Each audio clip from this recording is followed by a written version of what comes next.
Tá gravando? Então foi.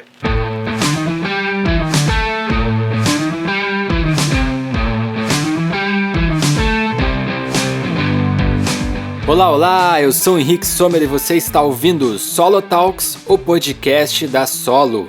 Nesse episódio eu conversei com o André Ilgues, que é responsável pelas animações em 3D da Solo, e também com Guilherme Hor, que é sócio e diretor de cena na Solo.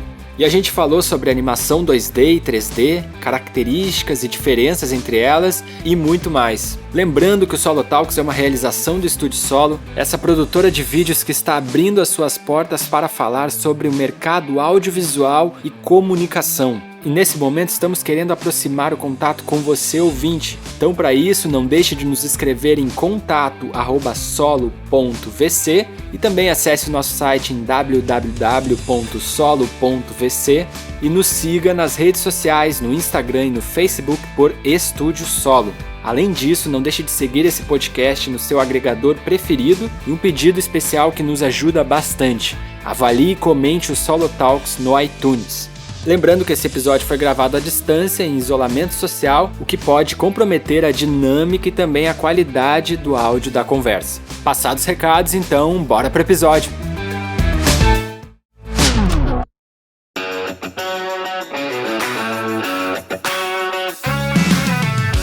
Bom, meu nome é André, sou graduado em jogos faz quase 10 anos, meio triste de pensar nisso.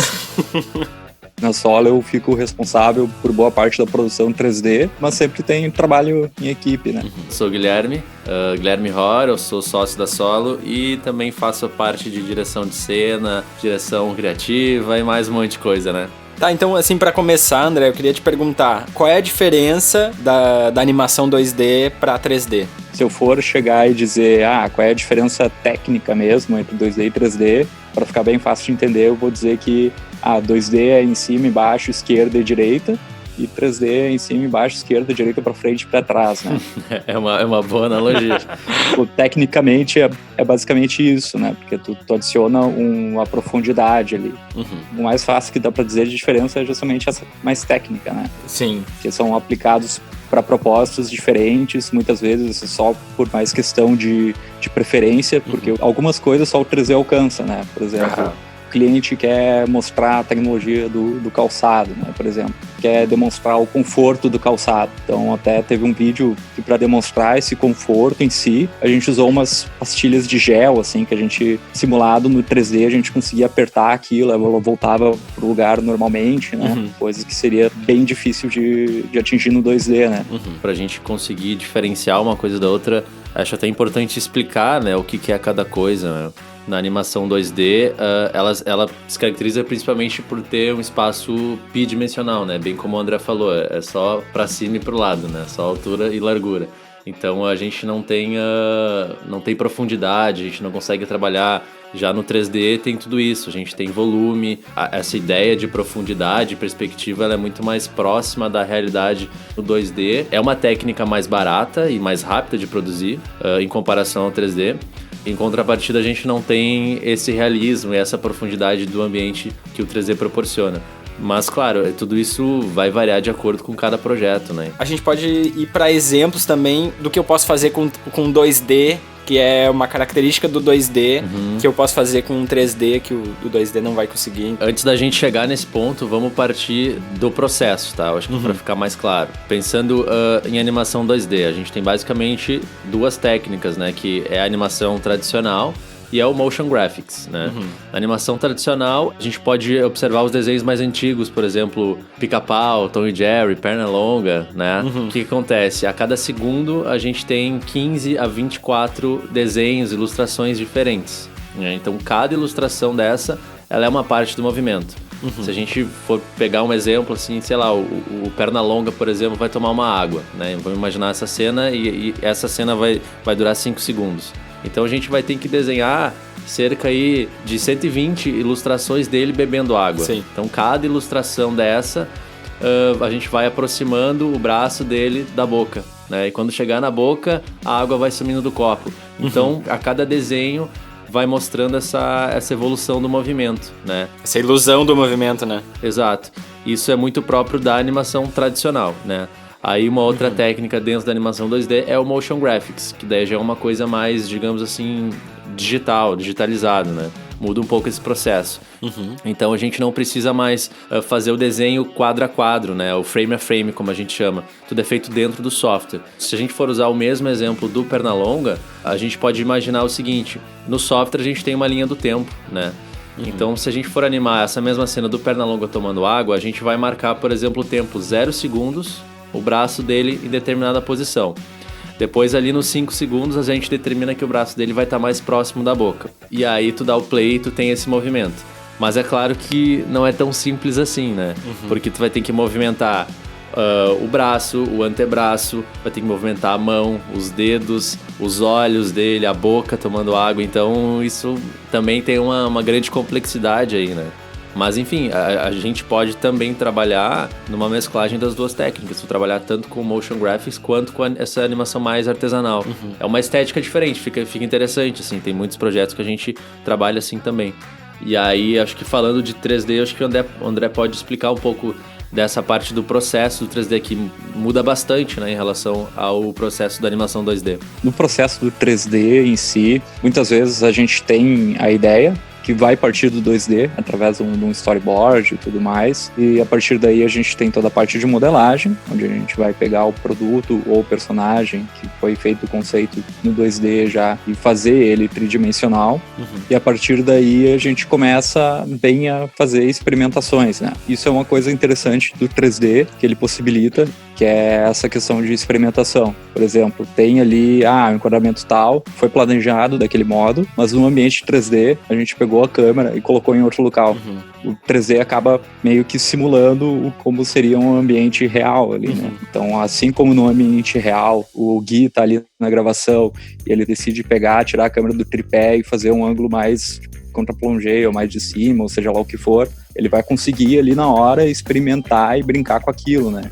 Então, no 3D tu também tem essa possibilidade. No 2D, nem tanto. Porque no momento que tu quiser mudar um ângulo do personagem, vai ter que redesenhar todo aquele take, todos aqueles 20, 30 quadros ali, tem que redesenhar tudo num ângulo diferente. Se tava seguindo um storyboard, no 3D tu consegue manipular aquele planejamento ali e ver, não tava funcionando tanto, vamos fazer por esse ângulo. Ele te dá essa opção. Tu tem essa maleabilidade. É que nem o exemplo que eu tinha dado ali num cliente que a gente fez a bolinha de gel que a gente apertava. Como é um negócio simulado, a cápsula de gel foi modelada, eu apliquei em cima conceitos ali de física para ela se comportar daquele jeito. A gente pode falar mais sobre isso, esse negócio das simulações, que eu acho que é bem interessante. Sim. Do mesmo jeito que a gente pode brincar com a câmera ali, de ângulos diferentes, eu posso pegar aquele objeto e simular ele caindo mais de cima ou mais de baixo, ou mudar a consistência dele ali na hora. Então a gente vai experimentando e brincando até chegar na questão ali, no ponto ideal. Até é interessante que no final das contas, boa parte desse processo, quando envolve simulação, é muita questão de experimentação, né? Não é nem questão de produzir aquilo que foi combinado ou que foi contratado. É justamente fazer, testar, refazer, testar, daí simula de novo, por aí vai. Voltando nessa parte do processo, talvez esmiuçar um pouco mais etapa de modelagem, texturização, como é que funciona isso, para explicar bem essa diferença, né? Porque no 2D a gente tem, tu ilustra e anima, né? E aí tá, claro, e ainda tem etapas de pós-produção, onde vai finalizar e tudo mais. No 3D não, no 3D é mais complexo, né? Tem a modelagem, tem texturização, tem iluminação, tem render. Como é que funciona isso, André? Quebrando assim, então, entrando bem em cada etapa, né? O cliente, muitas vezes, ele tem ali um mascote, né? Que ele já usa ali, e ele quer transformar isso num mascote 3D. Então, por mais que ele já tenha o desenho do personagem e tudo mais, a gente vai passar por um processo de concept, né, do personagem, para atualizar o personagem, definir que roupa ele vai usar, inclusive até mesmo, digamos assim, a personalidade dele, que vai refletir não só nas roupas e tudo mais, mas depois durante a atuação. Então, através disso, a gente começa a modelagem do personagem, que é justamente pegar aquele desenho e transformar num 3D mesmo em si, puxar polígono para cima e para baixo, como se tu pegasse um bloco de argila e moldasse ele. Tipo, mas esculpir mesmo, assim. Esculpir mesmo. Até tu tem software de 3D justamente para isso, né? Que tu dá uma liberdade pro artista, assim, para ele ir esculpindo meio que na mão mesmo, né? Na mão, para dar forma para a base daquele personagem. Tendo esse personagem modelado e aprovado, a gente passa por uma etapa de texturização, né? Que a gente vai justamente abrir a UV, que se diz, né? Como se fosse aqueles Papai Noelzinho de chocolate, ou coelhinho da Páscoa de chocolate, digamos assim, que ele tem aquele alumínio em volta, né? Que tu tem aquele alumínio em volta com cor, assim, que meio que define onde está o braço do coelhinho e tudo mais. E no momento que tu abre aquele alumínio, ele é só tipo uma folha 2D, né? E ali naquele alumínio tá, tipo, já impresso o desenho. O rosto, as feições do coelhinho. Os bracinhos do coelhinho e tudo mais. A gente faz isso para poder passar pra cor do personagem, né? Pintar ali a tonalidade da pele, algum detalhe da roupa e tudo mais, é nesse momento. E planificar isso. Planifica, assim, o personagem em 3D, em um 2D, basicamente, pra gente poder trabalhar em cima a textura. Pode ser pele, jeans, algodão, cabelo, né? E a gente nem chegou na animação ainda, né? Não, nem chegou na animação ainda. Além da textura, a gente tá ali na parte de planificar o objeto, pintar a textura. Assim que a gente pinta, a gente também tem que definir o material, né, para aquela cor ali que a gente setou se comportar do jeito que ela precisa se comportar. Por exemplo, um vidro, ele não vai só refletir. De vez em quando o vidro nem vai refletir, né? Vai depender do que tem atrás dele. Mas ele vai ter a questão de refração. Então, o vidro em si é mais questão do material do que textura. E aí, depois disso, meio que entra, assim, o ponto sem volta, né? Que a partir daí, se precisar refazer alguma coisa no modelo, tem bastante chance de bastante refação. Que é a etapa que a gente chama de rigging. Tu tem ali aquela argila, né? E tu vai começar a definir aonde ficam os ossos, né? Os bones mesmo. Basicamente, para cada osso do corpo, a gente tem que replicar ele ali. Tu faz esse modelo separado da argila? Isso, são coisas separadas, assim. Né? O esqueleto é separado da argila. E daí a questão do rigging é fazer esse esqueleto e associar ele na mesh, né? Para mim poder dizer que esse osso que eu fiz aqui vai mexer esse dedo aqui. Esse outro osso aqui vai ser responsável por fazer só o movimento do braço. E por que é que a partir daí pode começar a complicar e é meio que um ponto sem volta. Se por acaso o cliente decida, mas ele teria que ter o braço um pouquinho mais longo, eu vou ter que partir lá para o início do processo, vou ter que aumentar um pouco o tamanho do braço. Esculpir de novo ali, modelar de novo. Esculpir só a parte do braço. Pode ser que sim, pode ser que não, mas talvez eu tenha que refazer aquela parte da textura. Vou ter que refazer a parte do osso, do rigging ali, só para ajeitar essa pequena alteração, né? É pequena, literalmente, mas é muito grande no processo. Porque justamente foi uma modificação lá na base do projeto. Todo aquele caminho, basicamente, tu vai ter que refazer, assim. Depois dessa parte de rigging, então, a gente começa a setar os controladores. Eu vou setar um controlador ali para a mão, que mexendo naquele controlador, eu vou poder fazer ele abrir e fechar a mão. Tá, e esse processo de animar o personagem é uma outra pessoa que vai fazer? Geralmente todos esses processos ele é específico, né? Mas, por exemplo, que é o meu caso, eu sou 3D generalista, ele consegue tudo isso e entregar o resultado, assim, né? Talvez não tão bem quanto um cara específico, mas ele entende de todo o processo e ele consegue executar o processo do início ao fim. Aí depois, né, da parte da animação... A gente não animou ainda, né? A gente não animou ainda. A animação 2D já tá pronta, já. A gente nem animou o 3D. Chegou na parte da animação, que também não é fácil, porque a cada ossinho ali o animador vai ter que mexer, vai ter que animar, vai ter que ver como é que tá a animação, vai ter que ver se tá no tempo certo. Nesse ponto, o que o Gui tinha comentado ali das animações clássicas, a gente aplica os mesmos conceitos, né, de keyframes, de primeiro fazer as poses principais, para daí fazer as poses intermediárias, para ver como é que tá a fluidez do movimento. Tem muita técnica ali que acaba compartilhando. Depois da animação, a gente começa a brincar com a iluminação do cenário e do ambiente. Sombras e luzes e construir Sombras, setar ponto de luz, eu preciso de uma luz principal aqui, eu preciso de uma luz de recorte aqui atrás. Assim como se fosse num set de gravação, né? Como se fosse num set de gravação. Então, tem toda a configuração do render. Não acabou ainda. Isso é um assunto à parte também, eu queria entrar no assunto do render, porque...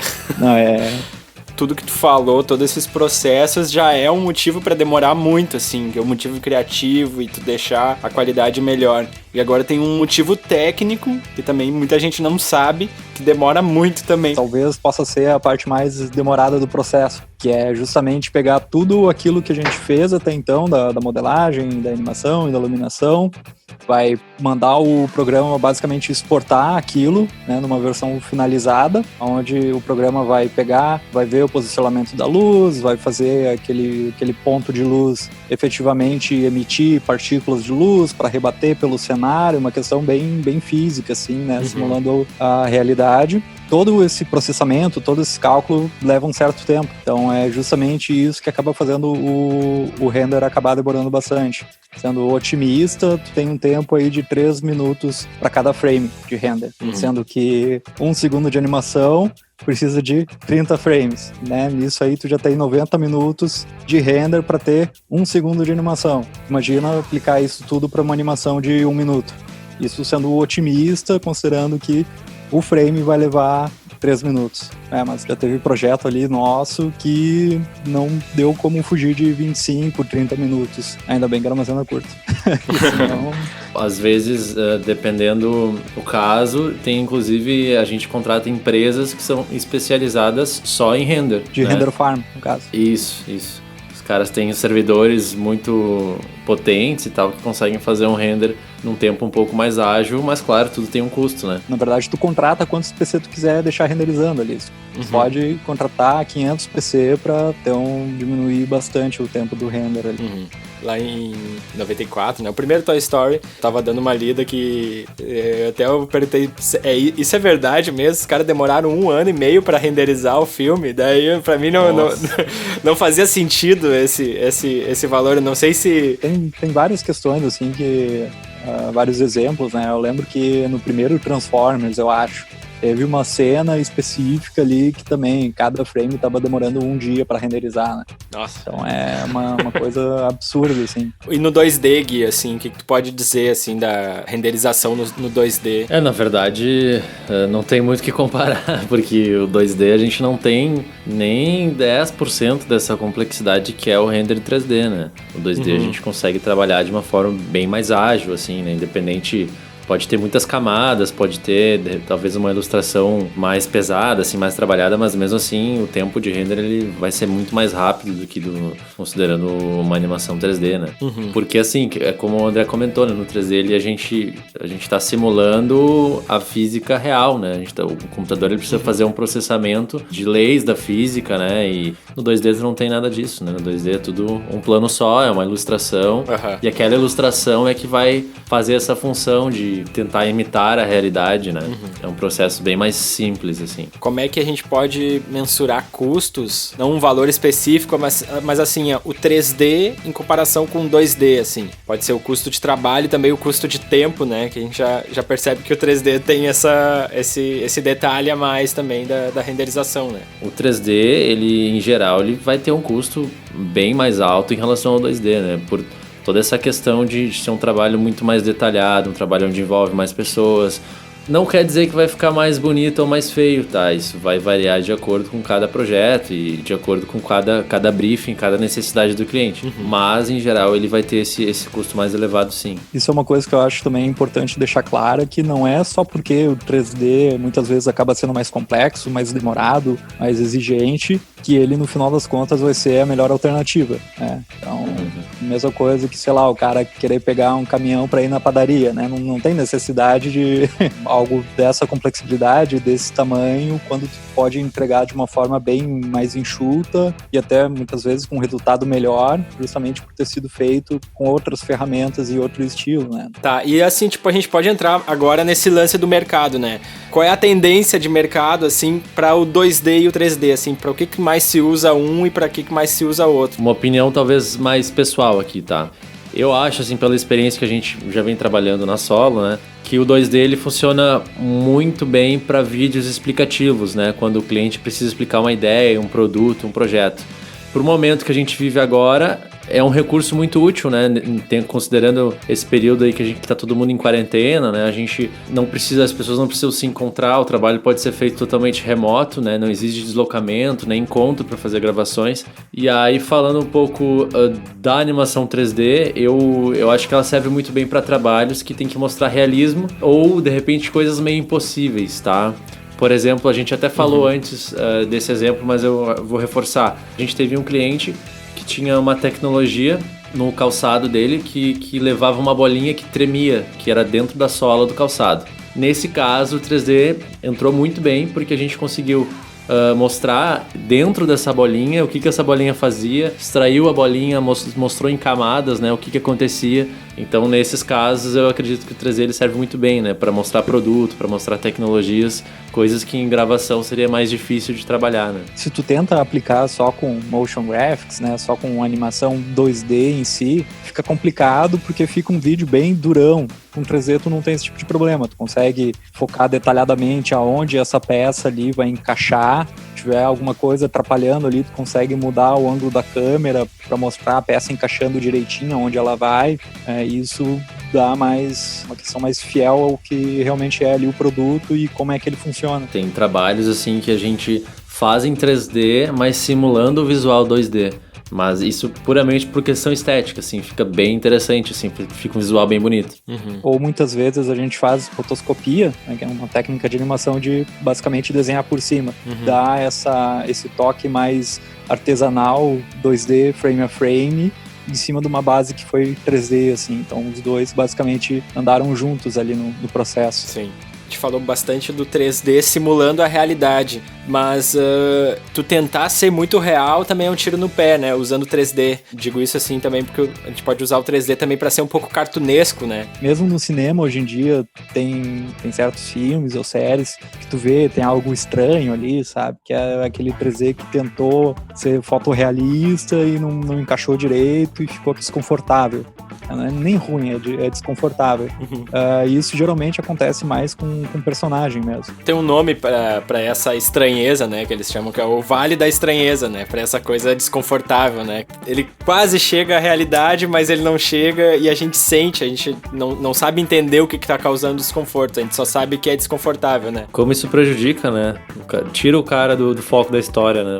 Daí muitas vezes o cara pode simplesmente, ao invés de ter um personagem tentando imitar a realidade ali, digamos um filme, um personagem imaginário, que eles tentaram fazer um cara mais real ali, só que daí de vez em quando extrapolar e pensar, não, vamos quebrar totalmente isso, vamos aproveitar que tipo, é um personagem imaginário da criança ali e vou meter talvez até mesmo 2D assim, pra justamente dar aquela quebrada ali, tu vai estar chamando atenção para aquilo, mas não é com a estranheza. Sim.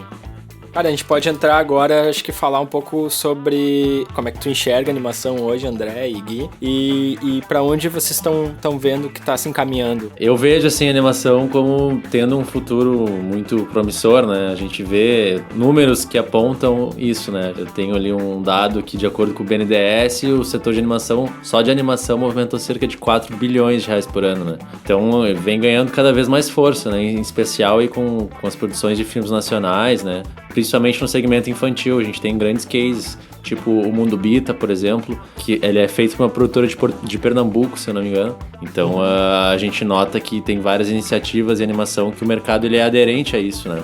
Mas acho que um ponto que talvez os estúdios têm que se atentar, e a gente vê muitos estúdios novos que estão entrando no mercado agora, né?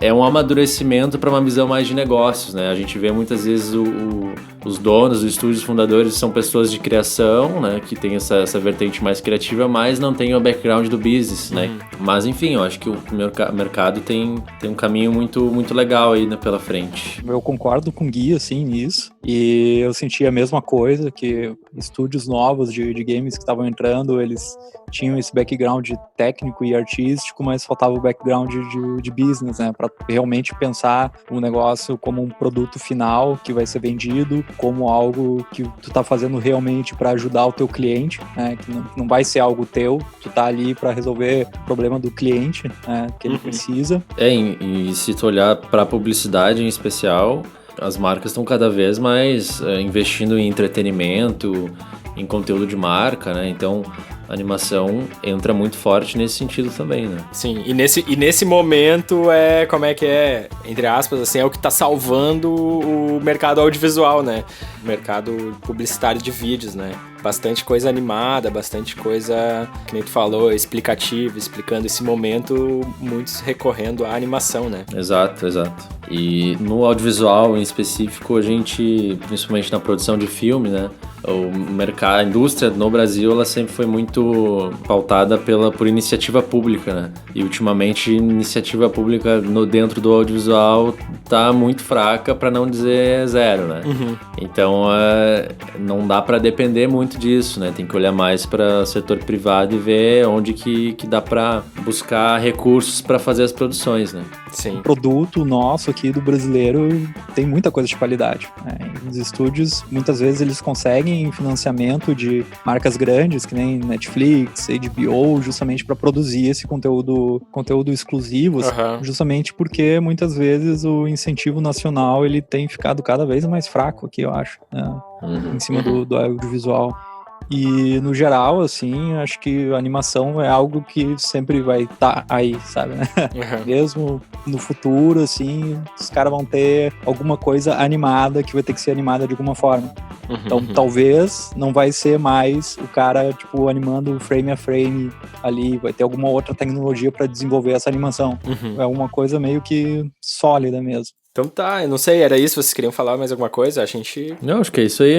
Agradecer ao André por ter se disponibilizado pra gente gravar, né? Tá trabalhando de quarentena aí com nós, todo mundo de casa. Mas é isso aí, acho que foi bem legal o papo.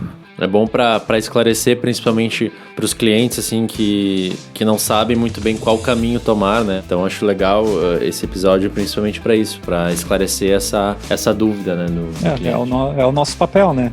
É isso aí. Porque muitas vezes ele nem sabe quais são as possibilidades. Ele viu, gostou, quer algo assim, mas muitas vezes a gente chega e apresenta uma outra alternativa que ele vai pensar, realmente é isso que eu precisava, né? Então era isso, eu te agradecer, André, agradecer por ter disponibilizado teu tempo, por ter te tirado ali das modelagens. O trabalho do animador muitas vezes é um trabalho solitário ali, horas na frente de um PC modelando e criando. Então te agradecer aí e tu pode dizer assim onde a gente pode encontrar os teus trabalhos, onde é que um lugar onde tu mantém o teu portfólio e tal. Boa parte dos trabalhos dá para encontrar em www.solo.vc. Boa parte do portfólio tá lá, ou só andreahughes.com.br. Show de bola. Então, muito obrigado aí, muito obrigado, Gui. Até mais. Valeu. E até a próxima. Esse episódio teve apresentação e edição feitas por mim, Henrique Sommer, a pauta é minha e do Guilherme Ror, e a arte de capa é do David Rabelo. Para críticas e sugestões, nos escreva em contato@solo.vc. O Solo Talks pede para todos ficarem em casa. Até a próxima!